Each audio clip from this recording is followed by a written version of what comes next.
Welcome back to the Sentinel Report, folks. You may have noticed that relations between the United States and South Africa are getting chilly. Donald Trump has been calling out the racist laws. He's been calling out the persecution of Afrikaner farmers, of the Boers down there. He's been calling out the South Africans for dragging Israel to the International Criminal Court on genocide charges. And of course, their cozy relationship with Iran and Communist China and a whole bunch of others.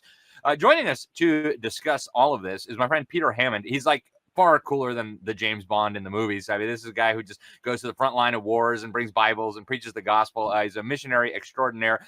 He's from Africa, born in Cape Town, where I used to live, and then he grew up in Bulawayo in what used to be Rhodesia, what is today Zimbabwe, thanks to Jimmy Carter and the betrayal of anti-communist forces there. Peter, it's great to have you with us. Thank you so much. You are, of course, the head of the Frontline Fellowship, a wonderful missionary organization. Talk to us about what's going on with the relations between the U.S. government and South Africa. Thank you so much, Alex.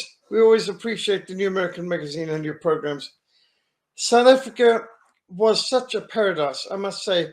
It was a strong superpower, military superpower, industrial superpower in the past. But as you know, it was betrayed heavily, particularly in the days of Bill Clinton.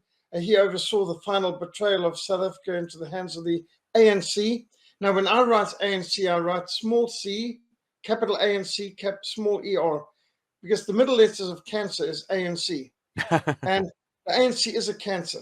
They do not contribute anything to the health of the body. They just break it down. About the only thing that works in this country right now is the taxation and the corruption, the criminal elements. And they can't even keep the lights on. We have power failures regularly. So we have infrastructure that you might not even think about. We have uninterrupted power supplies, generators, solar panels, a whole range of backups, because regularly it's a matter of bringing your own infrastructure. The government can't keep the lights on. We have power failures for 8, 6, 9 hours a day, sometimes 12 hours a day. You can have total power out. Imagine what that does for somebody who's running a restaurant. You've got half-cooked meals, lose the customers, the food's ruined. There's so many things that are wrecked. So everybody needs to add on extra infrastructure because the government can't keep the lights on. And they can't keep the water flowing either. I've got 5,000-litre water containers at the end of each part of my house to drain rainwater off the roof so that we can manage when there's no water coming through the plumbing. And then we've also got a borehole, both at our mission house and at our home, because you can't depend on the government to even keep the water flowing. You would have thought the most basic job of government is self-defense, as protection of its citizens. They can't protect us. So we've got more private security company personnel in this country than we have army, military, police combined in this country, because even though we pay our taxes, we then have to pay for private services to do what the government has been paid to do through our taxes, but doesn't do. They steal R1 trillion a year. That is 1/4 of the GDP. According to African Union's Task Force on Corruption, the South African government steals an average of 25% of our total gross domestic product every year through corruption. And you can just imagine, why should we be surprised? The ANC was listed as a terrorist organization by the United States, even while the United States was betraying South Africa into the hands of those very same terrorists, almost like what was just done to Syria. We know that these guys are ISIS, Al-Qaeda affiliates and derivatives, but nevertheless, they're not aside. So let's just betray them. And, oh, can you believe it? The new guys are worse. Who would have expected that the terrorists murder people? I mean, who could have foreseen this? And now in South Africa, we've got a government that has been so bad. So, for example, just to give you a bit of a contrast or comparison, under H.F. Verwoerd, who was once our prime minister in South Africa, assassinated, of course, that's another story. But under H.F. Verwoerd, there were an average of 69 murders a year. Now, he was terrible, of course, because he was National Party, he was Afrikaans, he opposed the communists and so on. Now, under Nelson Mandela, Saint Nelson Mandela, hero of whatever, the new George Washington, 20,000 people were murdered a year.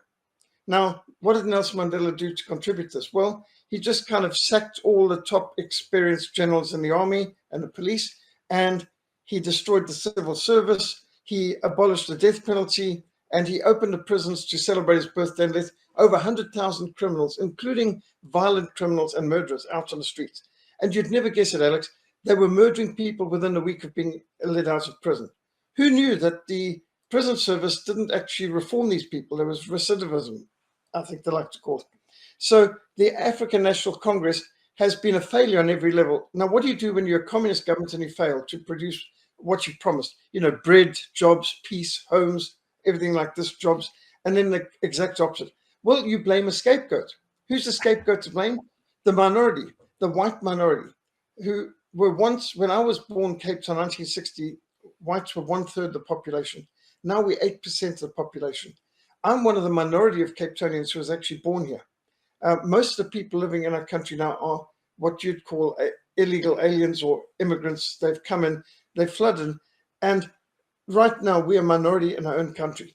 The country we were born in, other people now outnumber us, and I think that's what open borders does for you. And the ANC's maintained an open borders policy, and you can see the results. Squatter camps, not just lots of littering and squalor, but vast amounts of crime and violence. But since Mandela became president in 1994, the South African rand has gone from 2 rand to the dollar. And by the way, I remember in the 1970s when it was $2 for 1 rand. But because of sanctions, wars, terrorism, and so on, we went down to 2 rand to the dollar.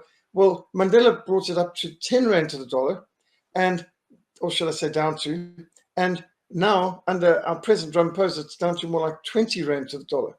So our money has been imploded, and not only that, taxes have skyrocketed, prices, of course, have gone through the roof, and 4,000 white farmers and their family members were murdered since 1994. Now, the present president, Cyril Ramaphosa, the one who's insulting your president and sent over a race-baiting political lowlife Marxist as ambassador to America and real troublemaker. I know this Russell, I've actually crossed swords with him before too.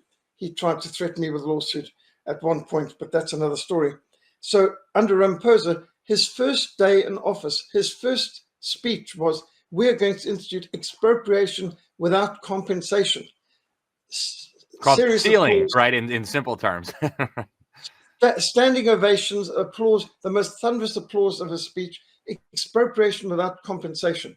Now he's outraged that somebody's been betraying us. I don't know if you've heard, but even someone like Ernest Roots and the leaders of AfriForum and Solidarity who've gone to America to explain what's going on here, they've been charged with treason. They've actually been charged with treason for testifying in America about what the government in South Africa is doing.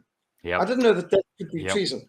We have interviewed Ernest Roots, and it's absolutely amazing. Peter, we're just about out of time in this segment. We're going to have to get you back for a longer segment. We've got about a minute left.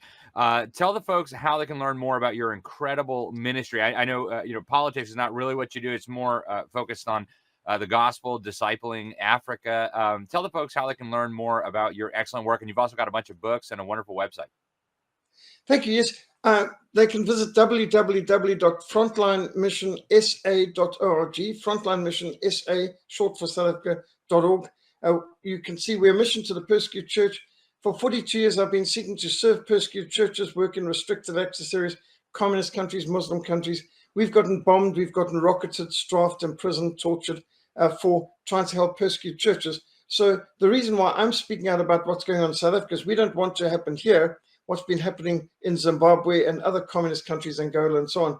And yes, we've got a government that literally sings songs like kill the Boer, kill the farmer, bring me my machine gun, and shoot to kill, ba, ba, ba, ba, ba, shoot to kill the Boer, kill the farmer. And I'm talking about tens of thousands of people wearing red shirts and red berets, dancing a zombie dance, singing kill the Boer, kill the farmer, shoot to kill, and being led by this Member of Parliament, Julius Malema, of the EFF, which we say stands for Everything for Free Party. They are Marxist revolutionaries. And now suddenly, since Donald Trump has squashed a whole lot of the funding for South Africa and brought out that they are planning genocide here and so on, they've gone all out of their mind saying, nobody has ever suggested, how can you say expropriation without compensation? It's expropriation with nil compensation. You understand the difference, of course, Oh, yeah, it's truly incredible, Peter. And so we are facing a Marxist government that hates us and which does nothing to protect farmers while they get not murdered, tortured to death through terrorist tactics. And the government's complicity has been documented by Ernst Roots in his book, Kill the Boer. I've been fighting these people for years, and we've been warning this is the kind of thing that happens. I see a pattern. The way that they betrayed Rhodesia into the hands of Zimbabwe, Syria into the hands of these ISIS, Al-Qaeda thugs, and what they're trying to do in South Africa. That here we were, a country that used to export food, and now we are needing to import food, and we've got a government that wants to close down the farms that are productive right now.